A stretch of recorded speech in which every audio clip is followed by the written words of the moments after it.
No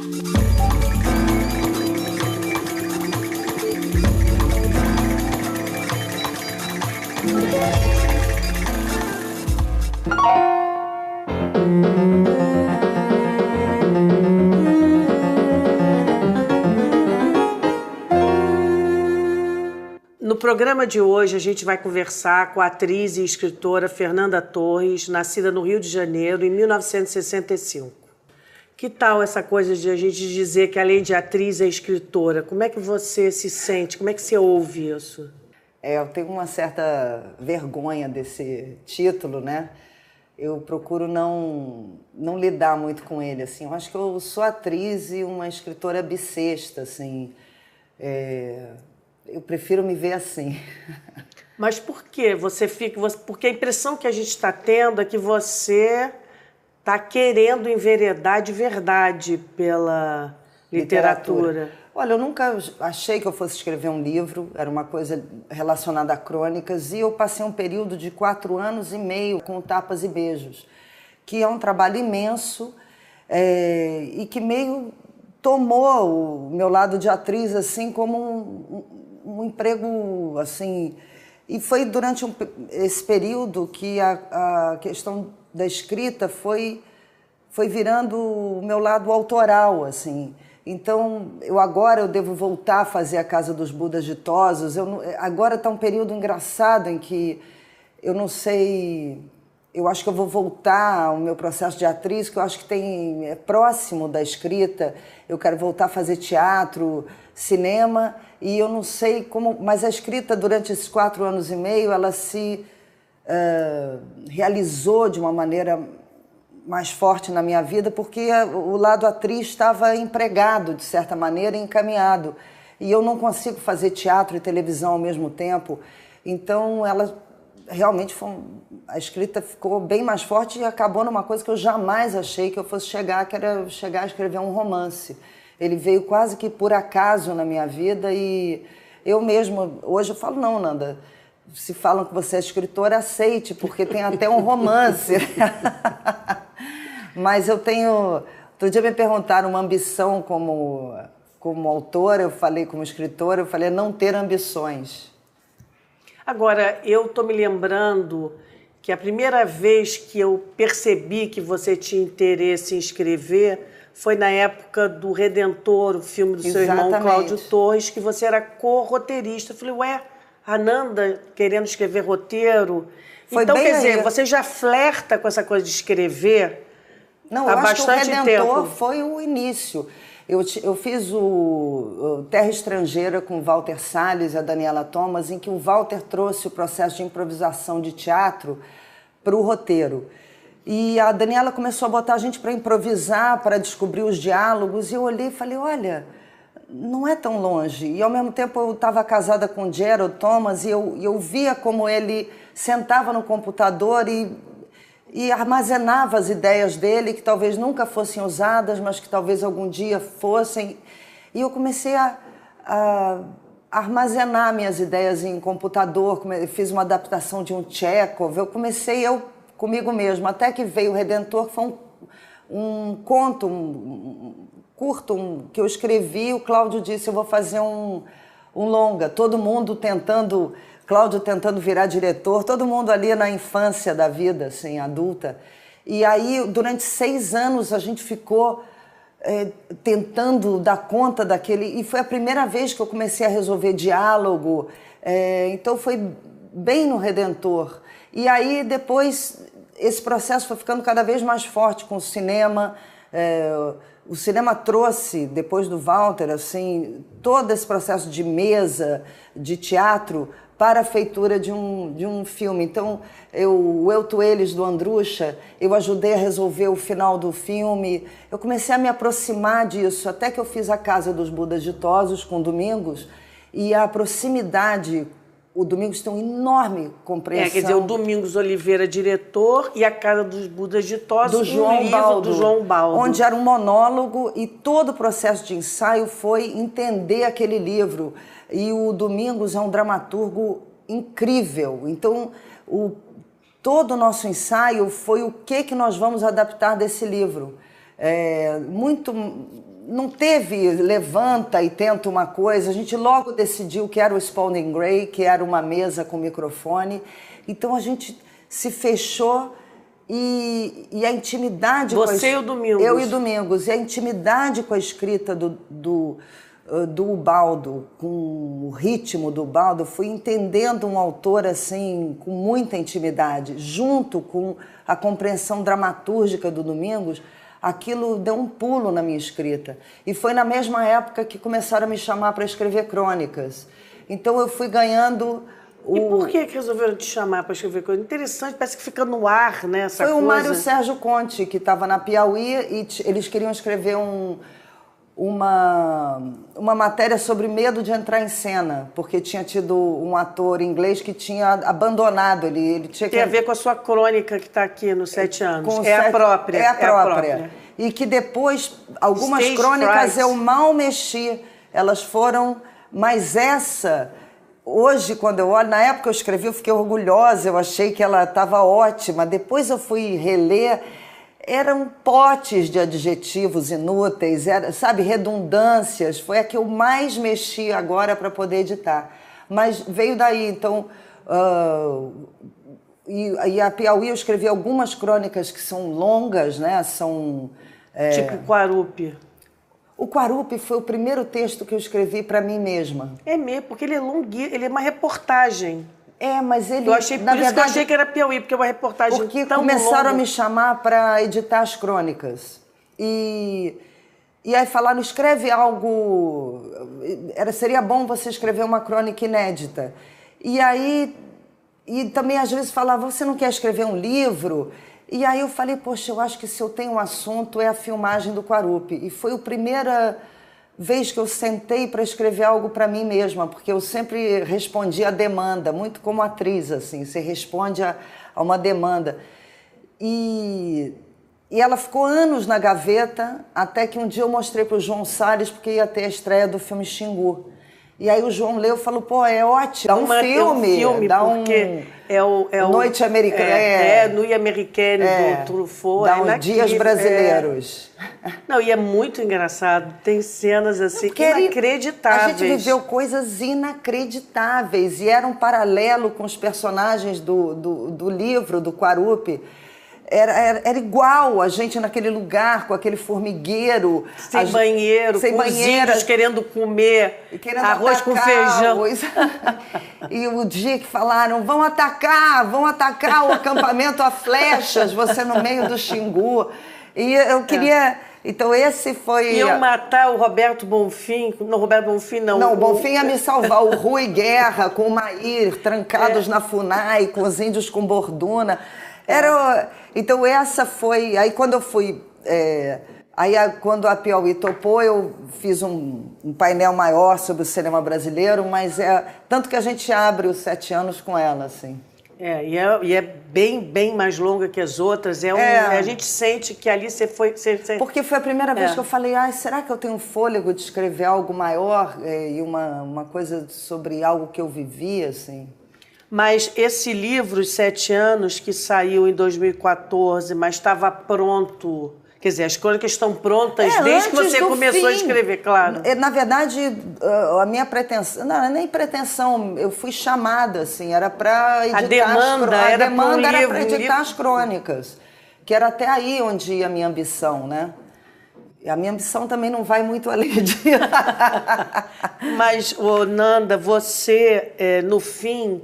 Esse tema, velhice, também foi a partir de uma demanda? Foi também uma demanda. Eu acho que a coisa da demanda me liberta da responsabilidade questão de escolher, autoral, exatamente. E era para escrever uma crônica sobre velhice. Era um conto sobre a velhice por causa do Fernando Meirelles, que tinha um projeto de televisão que era aliado à Companhia das Letras, que era editar um livro de contos sobre a velhice que depois viraria um seriado de TV. E aí ele me ligou, me propôs isso, e eu estava em São Paulo sem filho por 4 dias. E eu tive essa ideia, eu falei, cara, eu vou escrever os últimos 5 minutos da vida de alguém. Eu achei que isso tinha a ver com a velhice, era não falar da velhice, era falar do fim mesmo. E eu nunca tinha levado nada para a Companhia das Letras, porque eles só editavam coisas inéditas, então nunca houve essa... Só que o Luiz Schwartz leu, gostou, e eu falei, olha... Era a morte de quem? Porque tem 5 É a primeira, é o Álvaro. É o Era Álvaro. o primeiro capítulo, nunca mudou. Ele nasceu assim, assim ficou. E aí eu falei, eu acho que se eu matar os 4 amigos dele da mesma forma, talvez eu tenha um livro. Então eu fui lentamente matando cada um. Foi um livro... E depois o Luiz Schwartz falou, olha, eu acho que você deve tentar a terceira pessoa. Eu falei, vou tentar a terceira pessoa que era pelas tudo mulheres. Na primeira pessoa. O Flávio Moura falava, você já está com 5 homens na primeira pessoa, o que já não é fácil criar 5 vozes. E o Luiz insistia muito, escreve a terceira pessoa. E um dia eu falei, vou escrever as mulheres na terceira pessoa. E aí foi nascendo o livro, assim... Mas você fez o que? Você montou um painel porque é tanta variável de cada um, eles são casados, tem filho, tem nora, não, tem na verdade história. Um capítulo foi alimentando o outro. Eu escrevi o primeiro do Álvaro. E aí tudo que eu sabia sobre o próximo a morrer, que é o Ribeiro, era o que eu sabia.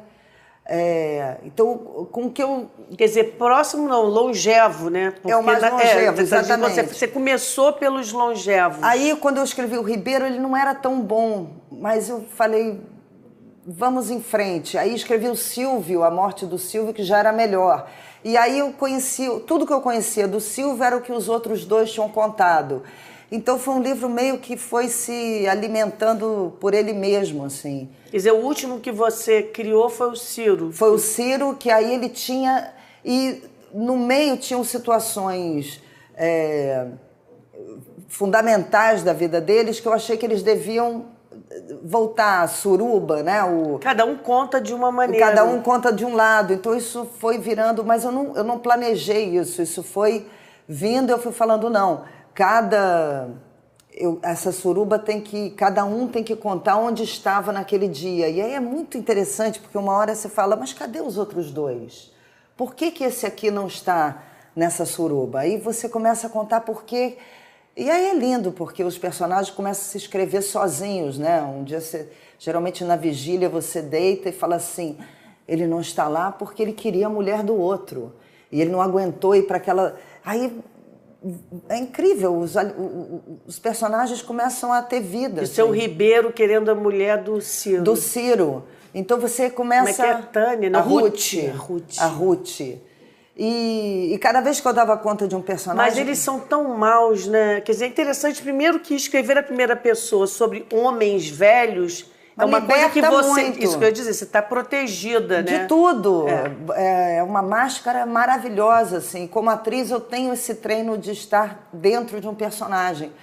Então, isso foi maravilhoso, porque você sempre escreve o que você pensa, o que você observa, ou o que você viu alguém pensando. O universo que você tem é o seu mesmo, e das coisas que você leu, e quando você está na pele de um velho, é maravilhoso, um homem velho, mal comportado. Não, o Neto é comportadinho, né? O Neto eu tinha muito medo de escrever o Neto, porque era muito distante de mim, assim. Era um mulato que tinha tido uma vida regrada certinho, correta. Com aquela Célia, a mulher dele, né? Aí é lindo, porque você vai escrevendo, uma hora eu falei, caramba, ela vai voltar para matar ele. São coisas que eles mesmos... É impressionante quando isso acontece, assim. E é impressionante quando isso não acontece. Porque as mulheres elas todas ficam mal com esses homens, né? Eu fiquei pensando... Eu acho que eu falo muito dessa geração. Eu gosto muito desse filme do Ang Lee, Tempestade de Gelo, você viu? Não, mas já ouvi falar. Filme maravilhoso. E o Tempestade de Gelo é sobre a revolução de costumes na América, mas não do ponto de vista de quem estava se libertando, e sim da classe média careta do subúrbio rico americano. Quer dizer, o efeito dos novos tempos, drogas, pílula, como é que foi? Divórcio, desquite, amantes, os filhos que não querem ser um espelho dos pais. E o filme é trágico. O filme tem coisas assim, tem uma hora que está a mulher com o amante, que é o vizinho, que também é casado, e aí ele no meio ele começa a dizer, poxa, hoje no trabalho eu Aí ela para, olha para ele e diz assim, meu amor, se eu quisesse um marido, eu não quero um marido porque eu já tenho o meu. Então eu não quero um amante para ficar ouvindo a chatice da vida dele. Aí tem a festa da chave, que é aquela que os casais se trocam, e é triste. E isso eu queria, porque eu acho que o impacto... Mas o seu livro é muito triste. Mas tem gente que diz que riu, não sei. Não, ele tem humor. Tem humor, mas dele, ele é basicamente um livro para um... né, que é uma coisa difícil de pensar, de abordar, que é o fim, a finitude, a velhice, o desamparo. Mas eles têm um alívio quando eles morrem. Isso tem um lado, é um final feliz. Eles, né? Mas a gente que está lendo, que está vivo, né? E eu lembro que eu vim para o Rio de Janeiro na época, nos anos 70, e eu vim assim de 5 anos de idade. Com 5 anos. E eu vinha de São Paulo, e a minha família toda é do subúrbio carioca. Então eu não tinha... São Paulo não era o que é hoje. Eu vinha da Rua Paulistânia, e de repente eu caí no Rio de Janeiro, que era o jet set, assim, as minhas amigas de escola, elas eram todas... Era filha da Rubirosa, sabe? Era um hype, assim, de vida muito... E depois eu fui crescendo e veio o Zicroquetes e todo mundo era bissexual. Então, acho que o livro, embora não... fala um pouco do meu choque com o Rio de Janeiro dos anos 70, 80. E eu sempre me senti em defasagem. Assim, meus pais eram caretas, embora fizessem teatro. Então, eu acho que o livro fala muito disso. Eles foram jovens e casaram ainda num período, assim, embora tenha a bossa nova, mas ainda... Mas os anos 70 no Rio de Janeiro foi um negócio muito violento, de droga, divórcio, amante. Eu tenho a mãe de uma amiga minha que disse, olha, eu me separei porque todas as minhas amigas tinham se separado. Era quase uma obrigação se você... Então, e esse eu acho um período muito rico, e da cidade que eu vivo e da qual eu sou muito dependente. É uma coisa bem Zona Sul, classe média, antenada, né? Você fez um recorte em um rio, né? É um rio, porque lá os seus parentes continuam caretas, né? Aqueles que eram caretas ficaram nos anos 70. Mas tem muito deles aí. Tem, né? Muito deles aí. Quem? A Célia, mulher do Neto? Não, várias... situações. Várias situações. O enterro da minha avó, o velório da minha avó é quem é o próximo. Aconteceu no velório da minha avó, mas mesmo a visão deles, eu acho que tem muito dos meus parentes, assim, muito. Agora foi bom você Porque falar... não é que eles são caretas, eles não são... Eram duas coisas, eu também queria falar de pessoas que não tinham nenhuma grandeza. Porque eu cresci na coisa do artista, todo mundo é artista, né? O Rio de Janeiro, todo mundo é famoso, importante. Todo mundo é alguém, né? E todo mundo é alguém. E eu queria falar de pessoas que... Anônimas. Anônimos, assim.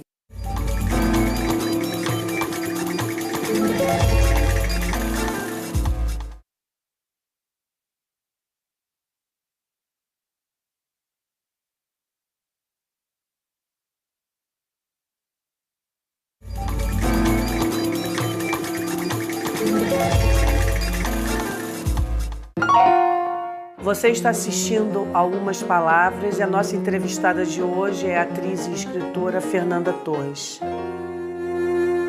Uma outra crônica inédita é a crônica sobre a morte do seu pai. E a gente não evita de pensar que fim do seu pai, um homem mais velho, quer dizer... Não, tem muito a ver. O Álvaro, a mamãe diz que de jeito nenhum, o Álvaro não é seu pai, não é o meu pai.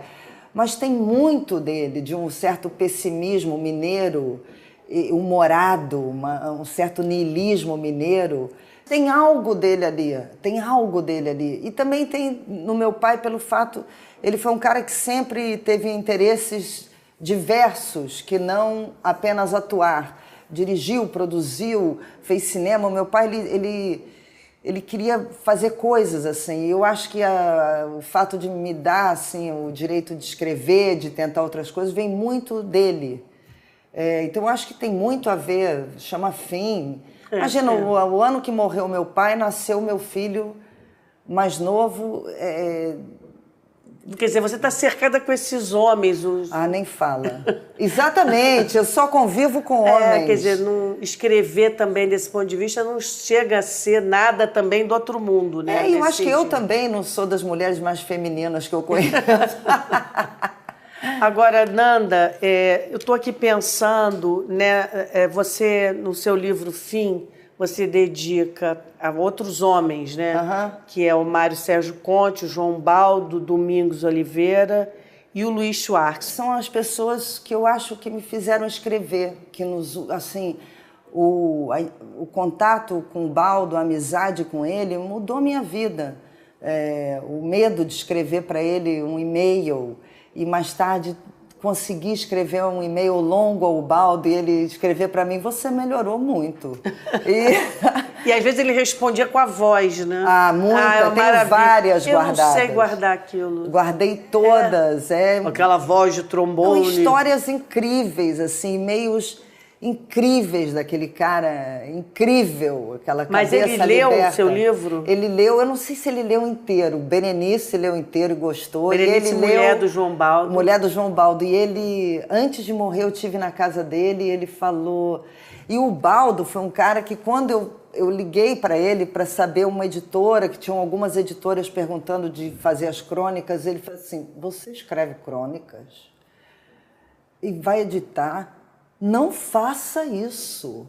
E ele disse, o meio literário é terrível, você não querendo me proteger.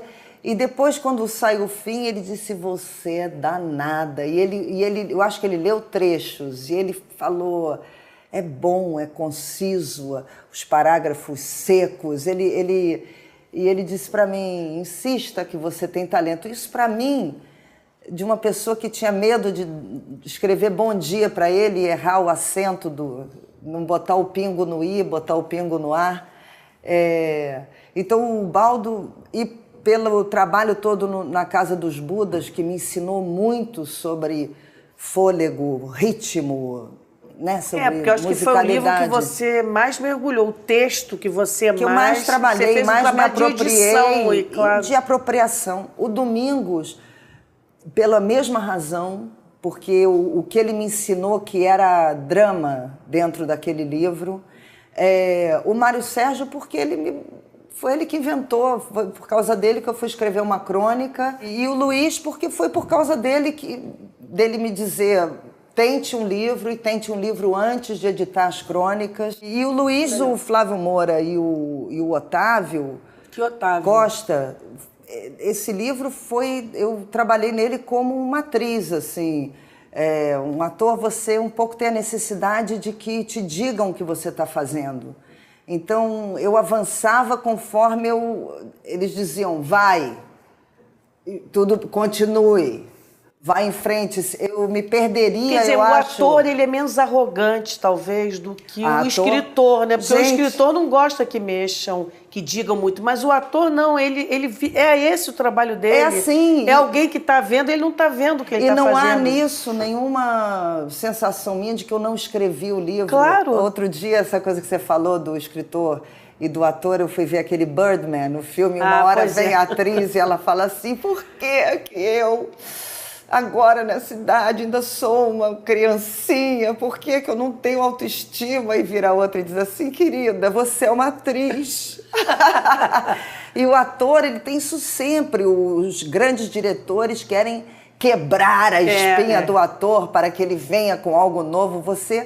Quanto mais o ator de teatro, cara, o ator de teatro, ele é um pano de chão. E se você não for, você perderá muito, assim.